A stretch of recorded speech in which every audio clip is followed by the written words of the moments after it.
Guide spirituel. Comment entendre la voix de Dieu?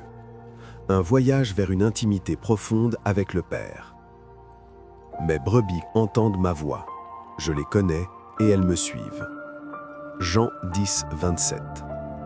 Par Thierry Michael Lantef, Dadi Kavod. Apôtre, leader spirituel. Avant-propos. Ce livre est né d'une conviction profonde. Dieu parle encore aujourd'hui. Il n'est pas un Dieu lointain et silencieux, mais un Père aimant qui désire ardemment communiquer avec ses enfants. Depuis les temps anciens, des hommes et des femmes ont entendu la voix de Dieu. Abraham quittant sa terre, Moïse devant le buisson ardent, Samuel dans le temple, Marie recevant l'annonce angélique. Ce n'était pas le privilège d'une élite spirituelle, mais une expression d'une relation vivante avec un Dieu vivant. Aujourd'hui, cette même invitation est lancée à chaque croyant. Jésus lui-même a dit « Mes brebis entendent ma voix ». Ce n'est pas une promesse réservée aux pasteurs, aux prophètes ou aux grands mystiques. C'est une réalité accessible à tout enfant de Dieu qui désire l'entendre. Ce guide pratique et spirituel vous accompagnera à travers les différentes manières dont Dieu se révèle, les obstacles qui empêchent d'entendre sa voix et les disciplines spirituelles qui affinent notre sensibilité divine. Chaque chapitre mêle enseignements bibliques, témoignages et exercices pratiques pour vous aider à développer une oreille attentive au Seigneur. Pour qui est ce livre? Pour tout croyant, débutant ou avancé, qui désire approfondir sa relation avec Dieu et développer une capacité à discerner sa voix dans le quotidien. Que ce livre soit pour vous une porte ouverte vers une intimité renouvelée avec votre Père céleste. Introduction. Dieu parle-t-il encore? La question fondamentale avant tout autre, Dieu est-il encore dans le business de parler aux hommes? Dans notre monde hyper connecté, saturé de bruit, de notifications et d'informations, la question de la voix de Dieu peut sembler anachronique. Et pourtant, des millions de croyants à travers le monde témoignent d'une réalité. Dieu leur parle, les guide, les console et les interpelle dans leur quotidien. Un Dieu qui communique par nature. Le Dieu de la Bible est avant tout un Dieu de communication.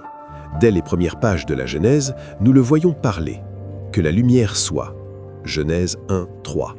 La création elle-même est le fruit de sa parole. Il a créé l'être humain, non pas comme un objet, mais comme un interlocuteur, un être avec qui entrer en relation. Dieu créa l'homme à son image, il le créa à l'image de Dieu, il créa l'homme et la femme. Genèse 1, 27. Cette image de Dieu en nous inclut la capacité à communiquer, à entendre et à répondre. Si Dieu nous a créés pour la relation, il serait contradictoire qu'il se taise après nous avoir donné le souffle de vie. L'argument du Nouveau Testament. Le Nouveau Testament est particulièrement clair sur ce sujet.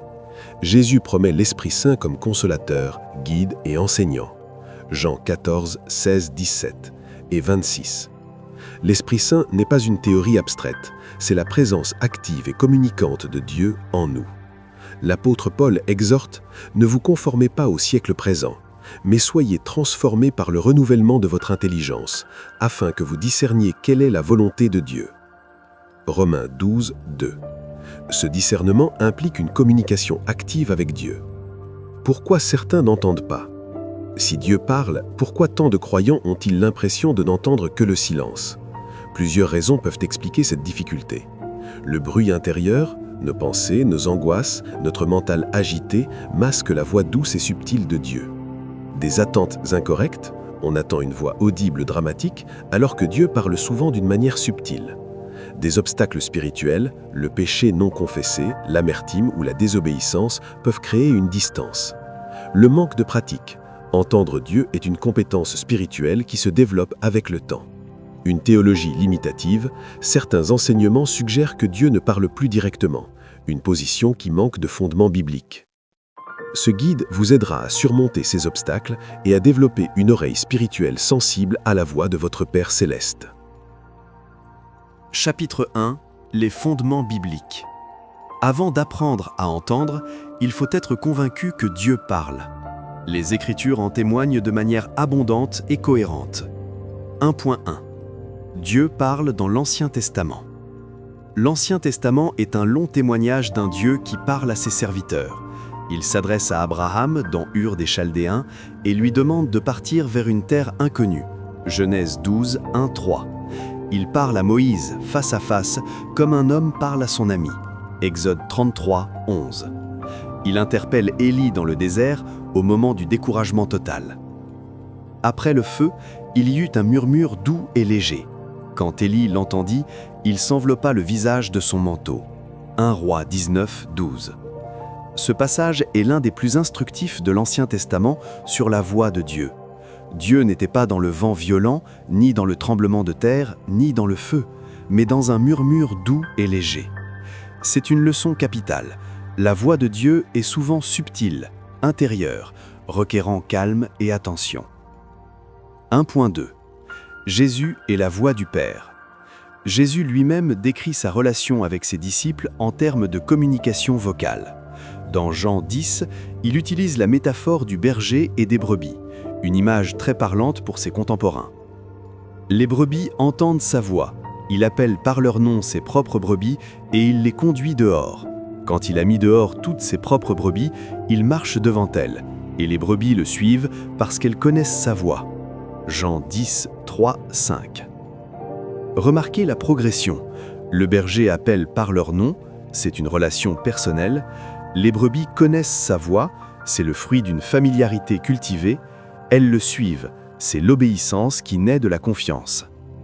La promesse de l'Esprit Saint. Avec la venue de l'Esprit Saint à la Pentecôte, l'accès à la voix de Dieu s'est considérablement élargi. Ce n'est plus seulement quelques prophètes ou rois choisis qui entendent Dieu, mais tout croyant qui a reçu le Saint-Esprit. Dans les derniers jours, dit Dieu, je répandrai mon esprit sur toute chair. Vos fils et vos filles prophétiseront, vos jeunes gens auront des visions, et vos vieillards auront des songes. Actes 21, 17. L'Esprit Saint est décrit dans les évangiles comme le Paraclet, celui qui est appelé à côté de nous. Il enseigne, guide, convainc, intercède et parle au nom du Père et du Fils. Sa présence en nous est la garantie que Dieu peut nous parler de l'intérieur. 1.4. La parole écrite comme fondement. Avant tout discernement de la voix de Dieu, la Bible reste le fondement absolu. Toute voix de Dieu qui contredit les Écritures ne peut être divine. La parole écrite est le critère de vérification de toute révélation personnelle. Principe fondamental, la parole de Dieu, la Bible, est la norme absolue. Tout ce que nous croyons entendre de Dieu doit être cohérent avec les Écritures, jamais en contradiction avec elles. L'auteur de l'Épître aux Hébreux l'exprime magnifiquement. La parole de Dieu est vivante et efficace, plus tranchante qu'une épée quelconque à deux tranchants, pénétrant jusqu'à partager âme et esprit, jointures et moelles, elle juge les sentiments et les pensées du cœur. Hébreux 4, 12. Chapitre 2. Les différents canaux de communication divine. Dieu est créatif dans ses moyens de communication. Il adapte sa manière de parler à chaque personne, à chaque situation et à chaque saison spirituelle. 2.1. La parole de Dieu, la Bible. Le canal primaire et le plus fiable par lequel Dieu parle est la Bible, non pas comme un livre mort et statique, mais comme une parole vivante que l'Esprit Saint illumine selon nos besoins spécifiques. Combien de croyants ont témoigné d'un verset qui les a saisis au moment précis où ils en avaient besoin? Ce phénomène, qu'on appelle parfois une rhéma, du grec rhéma, la parole dite à un moment précis, se produit quand la parole écrite devient une parole vivante et personnelle pour notre situation actuelle. C'est le Saint-Esprit qui illumine le texte et le rend parlant pour nous, ici et maintenant. 1. Choisissez un passage court des Écritures, 5-10 versets. 2. Lisez-le lentement, à voix haute si possible. 3. Relevez le mot ou la phrase qui vous touche particulièrement. 4. Méditez sur ce mot. Qu'est-ce que Dieu veut vous dire à travers lui? 5. Priez en réponse à ce que vous avez reçu. 6. Contemplez en silence ce que Dieu a déposé dans votre cœur. 2.2. La voix intérieure douce. C'est le canal le plus courant et souvent le moins reconnu. Il se manifeste comme une pensée, une impression, une conviction intérieure qui ne semble pas venir de notre raisonnement naturel. C'est souvent une pensée qui arrive de nulle part, qui nous surprend, qui va à contre-courant de nos propres désirs ou tendances. Dallas Willard, dans son livre « Entendre la voix de Dieu », décrit cette voix comme un murmure intérieur, non pas audible avec les oreilles physiques, mais perceptible par l'esprit. Ceux qui ont appris à reconnaître cette voix décrivent souvent une sensation de paix, de clarté, parfois même une légère impression de chaleur intérieure. Comment distinguer la voix de Dieu de ses propres pensées?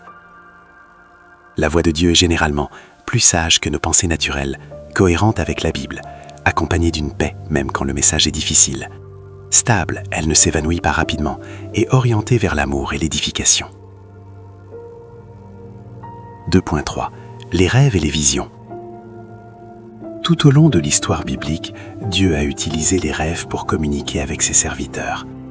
Joseph et ses rêves, Daniel et l'interprétation des songes, Pierre et sa vision de la nappe, acte 10, Paul et la vision de l'homme de Macédoine, acte 16-9. Cette modalité de communication n'a pas cessé. Aujourd'hui encore, de nombreux croyants et même des non-croyants témoignent de rêves significatifs qui ont changé leur vie ou leur ont révélé quelque chose d'important. Particulièrement dans des régions où l'évangile est peu accessible, des témoignages de rêves de Jésus sont fréquents. Comment distinguer un rêve de Dieu d'un rêve naturel? Les rêves divins ont souvent une qualité distincte. Ils sont mémorables de manière inhabituelle, ils laissent une empreinte profonde, ils contiennent souvent des éléments symboliques et leur signification tend à s'éclaircir avec la prière et la méditation. 2.4. Les circonstances et la providence. Dieu parle aussi à travers l'orchestration des événements de notre vie. Des portes qui s'ouvrent ou se ferment, des rencontres providentielles, des confirmations répétées sur un sujet, des coïncidences significatives. C'est ce que les théologiens appellent la providence, la direction discrète mais souveraine de Dieu dans notre vie. Reconnaître Dieu dans les circonstances requiert un regard de foi et une mémoire spirituelle, la capacité à voir rétrospectivement comment Dieu a guidé nos pas. Reconnais-le dans toutes tes voies et il aplanira des sentiers. Proverbe 3.6. 2.5. Autres croyants et le corps de Christ. Dieu parle aussi à travers la communauté des croyants. Un encouragement d'un frère au bon moment, un message prêché qui semble vous être personnellement adressé, une prophétie prononcée dans votre église, un conseil sage d'un mentor spirituel. La communauté ecclésiale n'est pas un obstacle à l'intimité avec Dieu, elle est l'un de ses vecteurs. L'Esprit distribue ses dons à chaque membre du corps pour l'édification de tous, 1 Corinthiens 2.7. Nous avons besoin les uns des autres pour entendre la plénitude de ce que Dieu veut communiquer.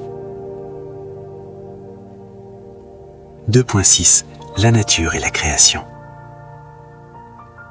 Les psaumes célèbrent la manière dont la création parle de Dieu.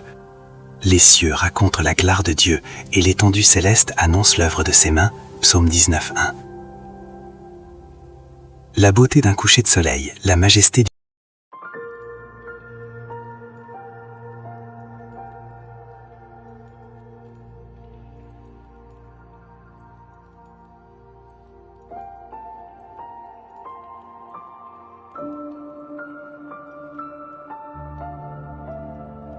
Chapitre 3. Les obstacles à entendre la voix de Dieu. Si Dieu parle continuellement, pourquoi l'entendons-nous si peu? La réponse est souvent en nous, non en lui. 3.1. Le bruit et l'agitation intérieure. Nous vivons dans une époque de bruit permanent. Réseaux sociaux, écrans, notifications, musique de fond, conversations, notre monde moderne est construit sur la stimulation constante. Dans cet environnement, la voix douce et légère de Dieu est facilement couverte. Mais au-delà du bruit extérieur, c'est le bruit intérieur qui pose le plus grand problème. L'anxiété, les ruminations, les regrets, les plans incessants, notre mental agité produit un bruit blanc permanent qui rend la réception de la voix divine très difficile. Réflexion personnelle. Combien de minutes par jour passez-vous dans un silence authentique ? Pas juste avec la musique de fond ou la télévision en sourdine, mais dans un vrai silence extérieur et intérieur. 3.2. Le péché non confessé. Le péché crée une distance dans la relation avec Dieu. Non pas parce que Dieu se détourne de nous avec colère, mais parce que le péché est, par nature, une rupture de communion. Ésaïe l'exprime clairement. Ce sont vos crimes qui mettent une séparation entre vous et votre Dieu. Ce sont vos péchés qui vous cachent sa face. Ésaïe 59, verset 2. La confession régulière et sincère est donc une discipline spirituelle essentielle pour maintenir une ligne de communication ouverte avec Dieu. Ce n'est pas une question de mérite ou de performance, c'est une question d'honnêteté relationnelle avec un Dieu qui connaît notre cœur. 3.4. Le manque de connaissance des Écritures. Dieu parle souvent en s'appuyant sur sa parole écrite.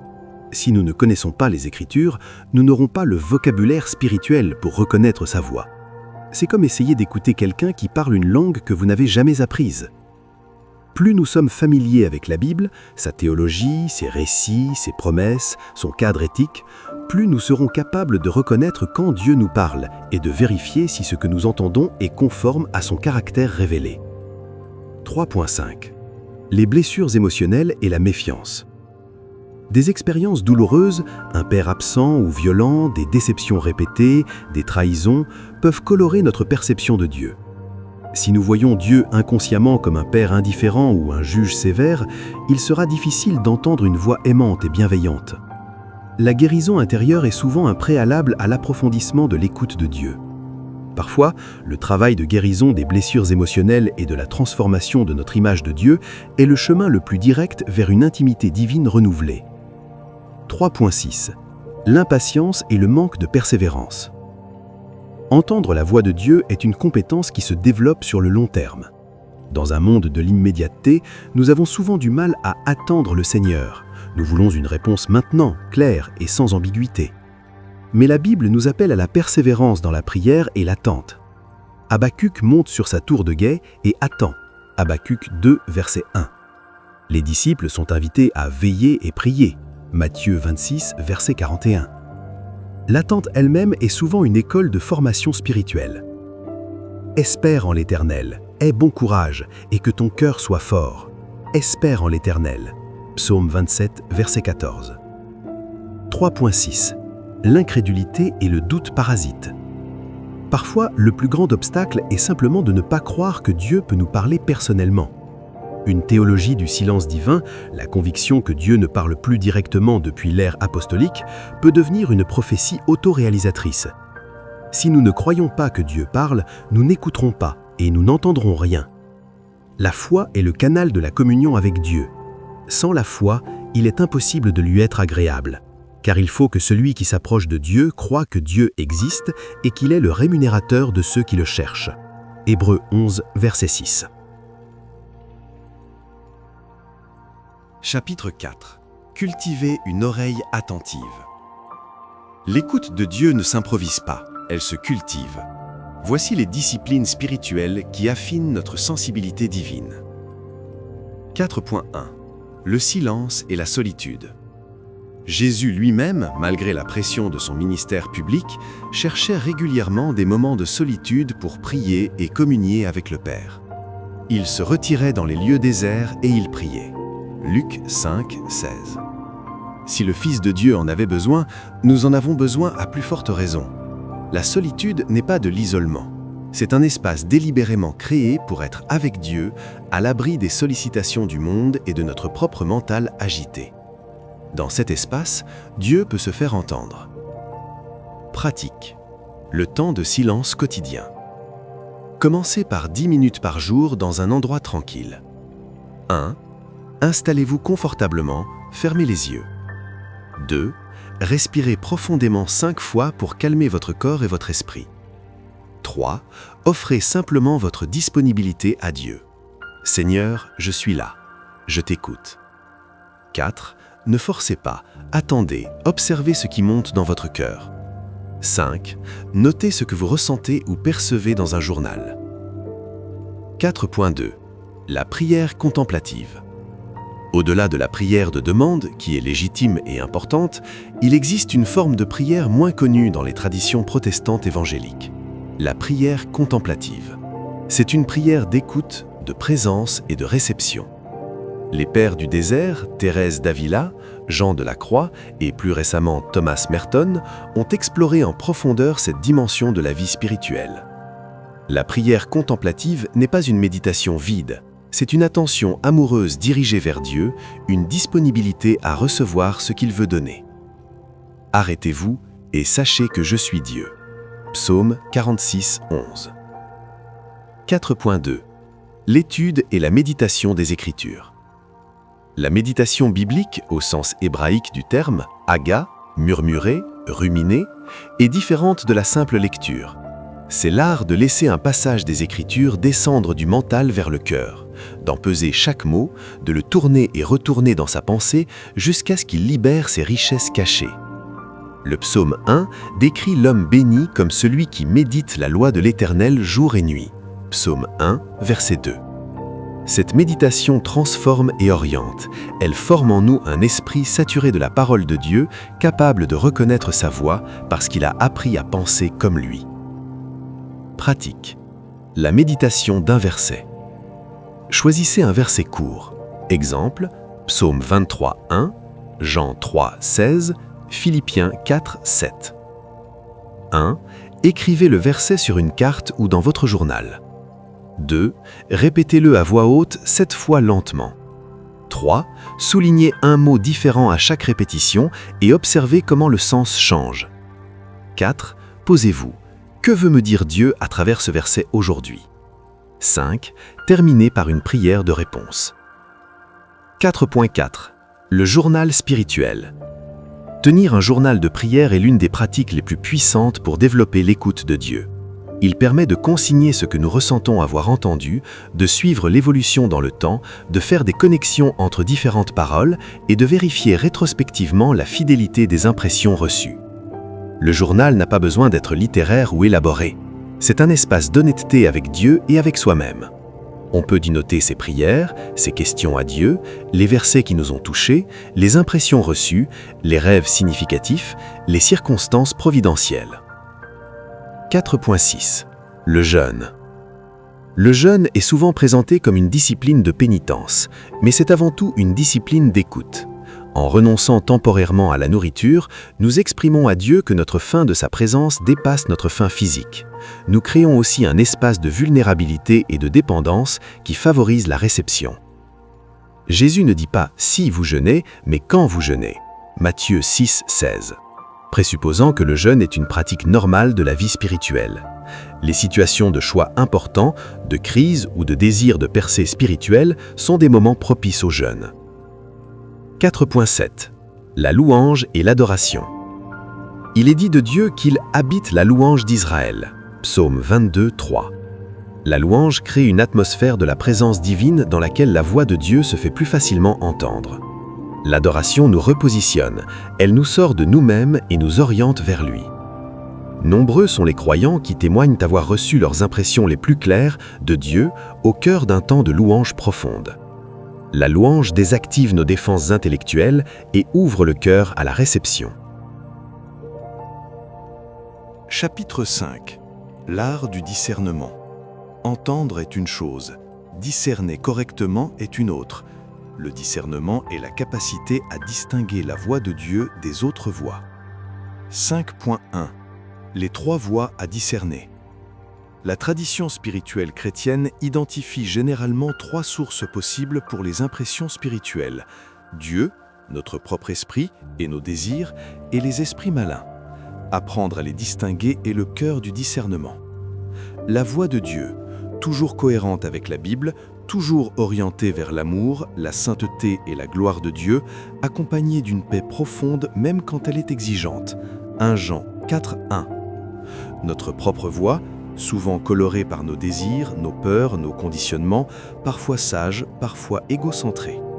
Et les voix adverses cherchent à condamner, à diviser, à pousser à la désobéissance à Dieu ou à blesser les autres. Jean 8, 44. 5.2. Les tests du discernement.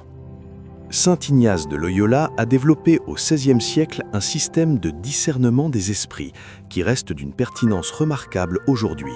Voici les principaux tests qu'il propose, adaptés à notre contexte. Le test de la cohérence biblique.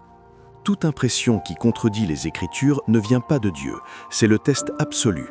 Dieu ne peut pas se contredire lui-même. Si ce que vous entendez va à l'encontre de la morale biblique, des attributs de Dieu tels qu'ils sont révélés dans les Écritures ou des enseignements clairs de Jésus, c'est une indication sûre que la source n'est pas divine. Le test de la paix. La voix de Dieu s'accompagne généralement d'une paix profonde, même quand le message est difficile, voire dérangeant.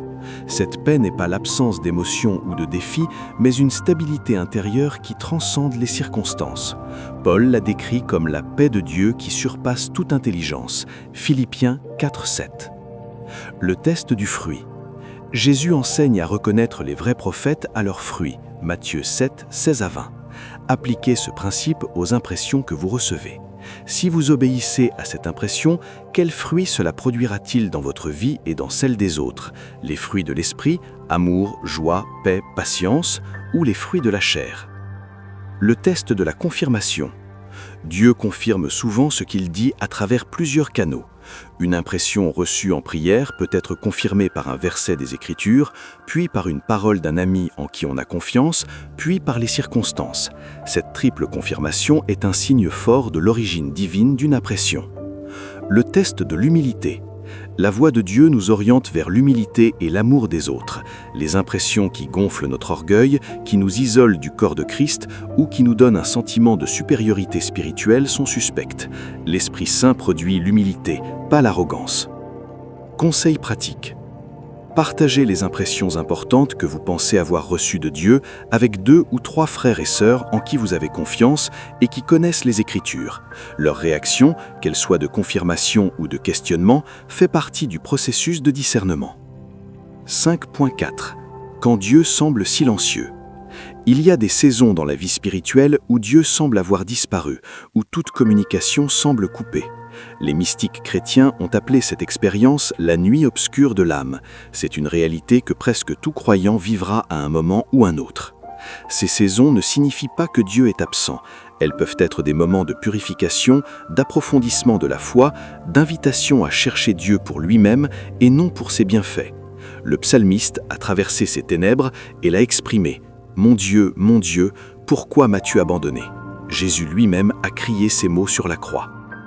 Dans ces saisons, l'ancrage dans la parole de Dieu, les promesses écrites, les témoignages passés de sa fidélité devient encore plus vital. On marche alors par la foi et non par les sentiments. Chapitre 6. Entendre Dieu dans le quotidien. L'objectif ultime n'est pas d'avoir des expériences mystiques spectaculaires, mais d'intégrer l'écoute de Dieu dans le tissu ordinaire de la vie quotidienne. 6.1. La pratique de la présence de Dieu.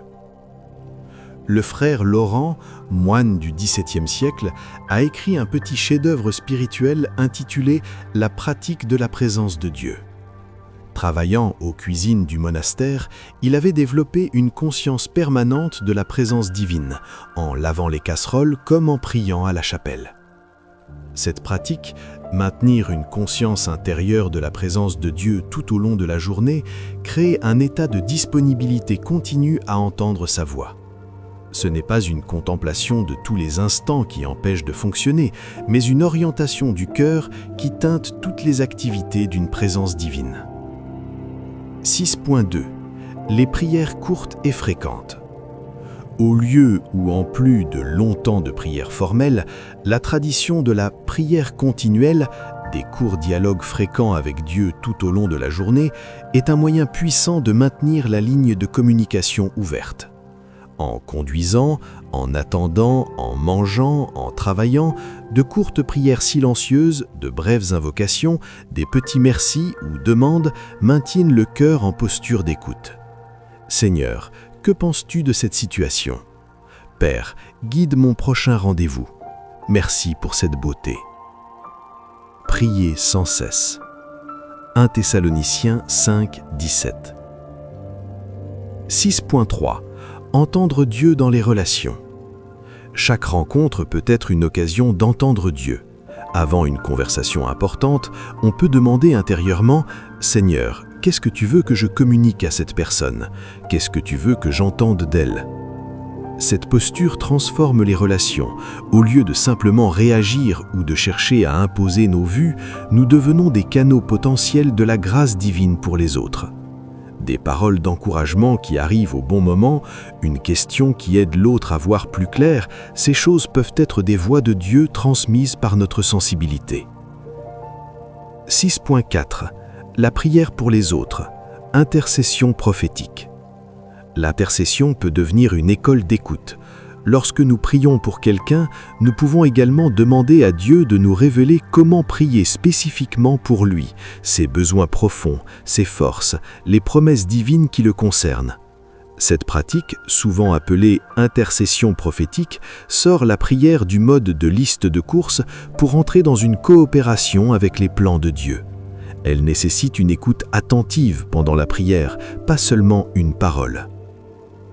6.5. Reconnaître sa voix après coup. Parfois, nous ne reconnaissons la voix de Dieu qu'après coup, en regardant en arrière et en voyant comment il nous a guidés, protégés ou pourvus. Cette relecture spirituelle de l'histoire personnelle est une discipline précieuse. Elle nous aide à identifier les patterns, les manières habituelles dont Dieu nous communique. Certains entendent Dieu plus facilement dans la nature, d'autres pendant la louange, d'autres encore dans les Écritures ou dans des rêves. Connaître son profil d'écoute permet de s'y disposer plus délibérément. Pratique. La revue du soir. Examen ignatien. Chaque soir, avant de dormir, prenez 10 minutes pour 1. Remercier Dieu pour les bénédictions et les moments de grâce de la journée. 2. Passer la journée en revue. Où ai-je senti la présence de Dieu? Où l'ai-je manqué? 3. Identifier un moment où j'ai entendu ou aurais pu entendre sa voix. 4. Confesser ce qu'il doit l'être et recevoir le pardon. 5. Confier le lendemain à Dieu avec une courte prière. Chapitre 7. Les erreurs courantes et comment les éviter. Sur le chemin de l'écoute de Dieu, certains pièges reviennent fréquemment. Les connaître permet de les éviter. 7.1. Confondre ses désirs avec la voix de Dieu. C'est probablement l'erreur la plus courante et la plus dangereuse. Notre subconscient, nos désirs non résolus, nos angoisses peuvent générer des impressions que nous interprétons comme venant de Dieu, alors qu'elles reflètent nos propres désirs ou peurs. Le signe caractéristique, si l'impression que vous avez reçue confirme précisément ce que vous vouliez entendre, sans aucun défi ni contradiction avec vos plans préexistants, soyez prudent. La voix de Dieu nous surprend souvent, nous dérange parfois, et va rarement dans le sens de notre confort naturel. 7.2. L'excès de spiritualisation. À l'inverse, certains cherchent une guidance divine pour chaque décision mineure de la vie, sans exercer leur propre jugement ou bon sens. Quelles chaussettes dois-je mettre aujourd'hui ? N'est pas le genre de question pour laquelle Dieu a besoin de nous parler directement. Dieu nous a donné une intelligence, une sagesse accumulée, des principes bibliques généraux qui nous permettent de naviguer la plupart des décisions ordinaires de la vie. La guidance divine est précieuse pour les choix importants, les situations ambiguës et les questions qui dépassent notre compréhension. 7.3. L'isolement du corps de Christ. Celui qui pense entendre Dieu de manière si directe et si claire qu'il n'a plus besoin de l'avis de quiconque est dans une position dangereuse. L'histoire de l'Église est jonchée de dérives doctrinales et morales causées par des individus convaincus d'avoir une ligne directe privilégiée avec Dieu. L'humilité spirituelle inclut la soumission volontaire au discernement de la communauté. Les plans échouent faute de consultation, mais ils réussissent quand les conseillers sont nombreux. Proverbe 15, 22. 7.4. Traiter Dieu comme un oracle. Certains approchent Dieu uniquement comme une source de réponses pratiques à leurs problèmes. Ils prient uniquement quand ils ont besoin d'une direction ou d'une solution. Cette approche instrumentalise la relation avec Dieu et rate l'essentiel, la communion pour elle-même. Dieu désire être connu, aimé et adoré, pas seulement consulté. Les personnes qui entendent le mieux la voix de Dieu sont généralement celles qui cherchent Dieu lui-même, pas seulement ses dons ou ses réponses. 7.5. L'imposition de ses impressions aux autres. Dieu m'a dit que tu devrais est une phrase à manier avec extrême prudence. Même si une impression est authentiquement divine, la manière de la partager requiert discernement, humilité et respect de la liberté de l'autre. Les prophètes bibliques ne venaient pas avec des certitudes imposées, mais avec une invitation au discernement. Ainsi parle l'Éternel. L'autre garde toujours la responsabilité de discerner et de décider. Notre rôle est d'offrir une perspective possible, pas de dicter une décision. Chapitre 8. Témoignages de ceux qui ont entendu. La foi est renforcée par les témoignages. Voici quelques récits de croyants qui ont entendu la voix de Dieu d'une manière significative. 8.1. Le témoignage de la direction divine. Marie-Claire, infirmière de 42 ans, témoigne « Je traversais une période de questionnement professionnel. Je me demandais si je devais quitter mon emploi pour un poste mieux rémunéré. Pendant mes temps de prière, j'avais une impression persistante de rester où j'étais. 3 semaines plus tard, j'ai rencontré un patient qui est devenu un frère dans la foi grâce à nos conversations. Je n'aurais pas été là si j'étais parti. » Ce témoignage illustre comment Dieu nous guide souvent en prenant en compte des réalités qui nous sont encore inconnues. Sa perspective embrasse un horizon plus large que le nôtre. 8.2. Le témoignage de la consolation divine. Jean-Baptiste, veuve de peu, raconte « Dans les semaines qui ont suivi le décès de ma femme, j'étais dans un désert émotionnel.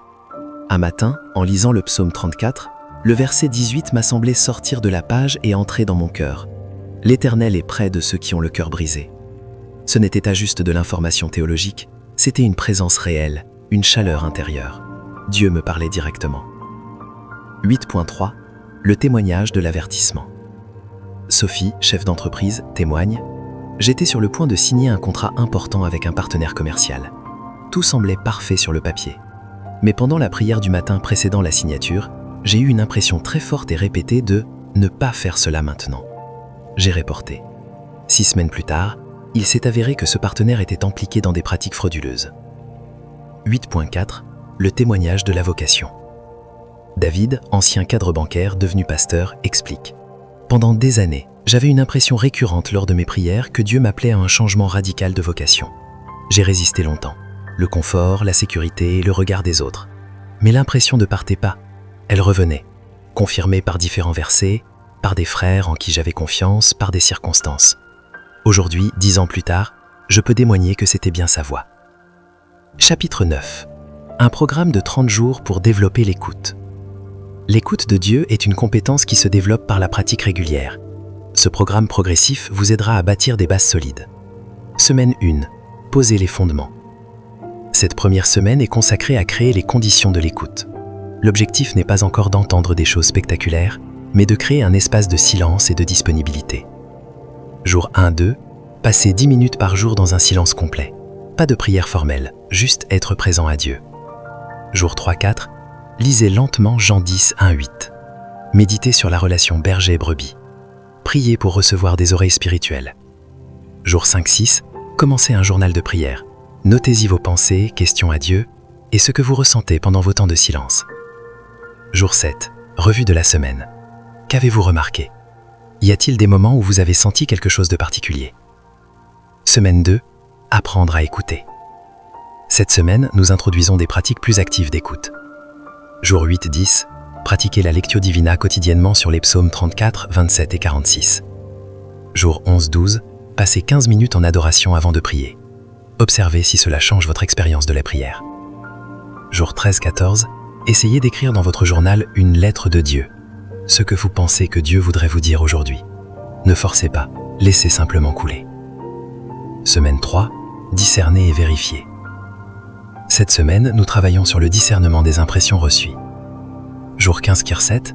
Relisez votre journal des 2 premières semaines. Y a-t-il des thèmes récurrents, des impressions qui se répètent? Jour 19-20. Partagez une impression significative avec un frère ou une sœur de confiance. Demandez leur discernement. Jour 20-21. Méditez sur 1 Jean 4-6. Pratiquez les tests de discernement sur une impression que vous avez reçue. Semaine 4. Intégrez dans le quotidien. La dernière semaine intègre l'écoute de Dieu dans le tissu de la vie ordinaire. Jour 22-24. Pratiquez la prière courte et fréquente tout au long de la journée. Visez 10 mini-prières par jour. Jour 25-26. Pratiquez l'examen du soir pendant 5 jours consécutifs. Jour 27-28. Jeûnez à repas. Utilisez ce temps pour un temps de prière et d'écoute approfondie. Jour 29-30. Bilan du mois. Écrivez dans votre journal. Comment ai-je changé? Qu'ai-je appris? Quels sont mes prochains pas? Conclusion. Un voyage, pas une destination. Entendre la voix de Dieu n'est pas un état final que l'on atteint, c'est un chemin que l'on marche chaque jour.